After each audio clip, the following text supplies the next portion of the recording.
ഹരേ കൃഷ്ണ. എല്ലാവരും സുഖമായിരിക്കുന്നു എന്ന് വിചാരിക്കുന്നു. ഇന്ന് നമുക്ക് ഭഗവത്ഗീത 17-ാമത്തെ അധ്യായത്തിൽ 3-ാമത്തെ ശ്ലോകത്തെ പറ്റി മനസ്സിലാക്കാം. അതിനു മുമ്പ് ഇന്നുവരെ എനിക്ക് നൽകിയ സപ്പോർട്ടിന് മനസ്സിൻ്റെ ഉള്ളിൽ നിന്നും നന്ദി പറയുകയാണ്. Thank you so much. സാത്വാനുരൂപാ സർവസ്യ ശ്രദ്ധ ഭവതി ഭാരത ശ്രദ്ധാമയോയം പുരുഷോ യോയ പ്രശംസ ഏവസ. വ്യത്യസ്തമായ പ്രകൃതി ഗുണങ്ങളിൽ സ്ഥിതി ചെയ്യുന്നതിനനുസരിച്ച് അല്ലയോ ഭരതശ്രേഷ്ഠ, ഓരോ വ്യക്തിയും ഓരോ തരത്തിലുള്ള വിശ്വാസത്തെ വളർത്തിയെടുക്കുന്നു. താൻ ആർജിച്ച ഗുണങ്ങൾക്കനുസരിച്ച് ജീവസത്തകളെ ഓരോ പ്രത്യേക വിശ്വാസമുള്ളവരെന്ന് പറയപ്പെടുന്നു. ഏതൊരാൾക്കുമുണ്ടാകും പ്രത്യേകമായൊരു വിശ്വാസം. അയാൾ ആരായാലും ശരി, അത് സാത്വികമോ രാജസമോ താമസമോ എന്നത് അയാളുടെ ആർജിത സ്വഭാവത്തെ ആശ്രയിച്ചിരിക്കും. തൻ്റെ പ്രത്യേക വിശ്വാസമനുസരിച്ച് ആ മനുഷ്യർ ചില വ്യക്തികളുമായി സഹവസിക്കുകയും ചെയ്യുന്നു. ഓരോ ജീവനും പരമപുരുഷൻ്റെ വിഭിന്നാംശമാണ്. അതിനാൽ നമ്മൾ മൗലികമായി ഭൗതിക പ്രകൃതി ഗുണങ്ങൾക്കതീതരാണ്. എന്നാൽ പരമപുരുഷനുമായുള്ള ബന്ധം മറന്ന് ഭൗതിക പ്രകൃതിയോടിണങ്ങുമ്പോൾ ബദ്ധമായി പ്രകൃതിയുടെ വൈവിധ്യങ്ങൾക്കു വഴങ്ങി തൻ്റേതായൊരു വ്യക്തിത്വത്തെ സ്വയം സൃഷ്ടിക്കുന്നു. തത്ഫലമായുണ്ടാകുന്ന കൃത്രിമ ജീവിതവും വിശ്വാസവും കേവലം ഭൗതികമാണ്. ജീവിതത്തെക്കുറിച്ചുള്ള ഏതെങ്കിലുമൊരു ആശയത്താൽ അഥവാ സിദ്ധാന്തത്താൽ നയിക്കപ്പെട്ടുവെങ്കിലും മൗലികമായി ആത്മാവ് ഗുണാതീതനത്രേ. പരമപുരുഷനുമായുള്ള ബന്ധം വീണ്ടെടുക്കാൻ ജീവാത്മാവിന് താൻ നേടിക്കൂട്ടിയ ഭൗതികതാ മാലിന്യങ്ങളിൽ നിന്ന് സ്വയം മുക്തനാവണം. നിർഭയം തിരിച്ചു പോകുവാനുള്ള വഴി ഒന്നുമാത്രം, കൃഷ്ണാവബോധം.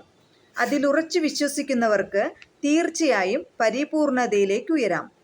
ആത്മസാക്ഷാത്കാരത്തിനുള്ള ഈ വഴിയിൽ കാലൂന്നാത്തവരാകട്ടെ ത്രിഗുണങ്ങളുടെ പ്രേരണയ്ക്ക് കീഴ്പ്പെട്ട് നീങ്ങേണ്ടി വരുന്നു. ഇവിടെ ശ്രദ്ധ എന്ന വാക്ക് സാരവത്താണ്. ശ്രദ്ധ അഥവാ വിശ്വാസം മൗലികമായി സത്വഗുണത്തിൽ നിന്നാണ് ഉദ്ഭവിക്കുന്നത്.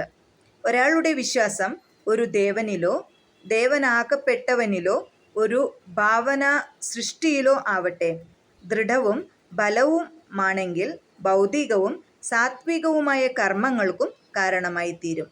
പക്ഷേ ബദ്ധമായ ഭൗതിക ജീവിതത്തിൽ ഒരു കർമ്മവും തികച്ചും വിശുദ്ധങ്ങളല്ല, ഇന്ദ്രിയാതീതമാത്രേ. വിശുദ്ധ സാത്വികാവസ്ഥയിൽ പരമമായ ഭഗവത് സത്തയുടെ യഥാർത്ഥ സ്വഭാവം ഗ്രാഹ്യമാകുന്നു. വിശ്വാസം പൂർണ്ണമായും ശുദ്ധ സാത്വികതയുള്ളതല്ലെന്നു വരുന്ന കാലത്തോളം അതിന് ത്രിഗുണങ്ങളുടേതായ മാലിന്യം ബാധിക്കാനിടയുണ്ട്. മലിനീകൃതങ്ങളായ ഈ ഗുണങ്ങൾ ഹൃദയത്തിൽ വ്യാപിച്ചിരിക്കും. അതിനാൽ സ്വഹൃദയത്തിലൊഴുകി ചേർന്നിട്ടുണ്ട്. ത്രിഗുണങ്ങളിലേതാണോ അതിനനുസരമായ വിശ്വാസമാണ് ഒരാൾക്കുണ്ടാകുക. ഹൃദയം സാത്വിക ഗുണമറ്റതെങ്കിൽ വിശ്വാസവും സാത്വികമാകും. ഹൃദയം രജോ ഗുണബാധിതമെങ്കിൽ വിശ്വാസവും രാജസമായിരിക്കും. ഹൃദയം തമോ ഗുണം അഥവാ മിഥ്യയിലാണെങ്കിൽ വിശ്വാസവും അങ്ങനെ മലിനമായതാവാനേ വഴിയുള്ളൂ. ഇങ്ങനെ ലോകത്തിൽ പല വിധത്തിലുള്ള വിശ്വാസങ്ങളും അവയെ മുൻനിർത്തിക്കൊണ്ട് വ്യത്യസ്ത മതങ്ങളുമുള്ളവരായി കാണാം. യഥാർത്ഥ മതവിശ്വാസത്തിൻ്റെ സത്ത് ശുദ്ധ സാത്വികതയിലാകാനുള്ളത് ഹൃദയത്തിൻ്റെ മാലിന്യബാധയ്ക്കനുസരിച്ച് വ്യത്യസ്ത മതപ്രമാണങ്ങളെ നാം സ്വീകരിക്കുകയാണ്. വിവിധ വിശ്വാസങ്ങൾക്ക് അനുയോജ്യമായി വെവ്വേറെ ആരാധനാക്രമങ്ങളുണ്ട്. Thank you so much. നിങ്ങൾ ആദ്യമായിട്ടാണ് ഈ വീഡിയോ കാണുന്നത് എങ്കിൽ ലൈക്ക് ചെയ്യാനും ഷെയർ ചെയ്യാനും മറക്കരുത്.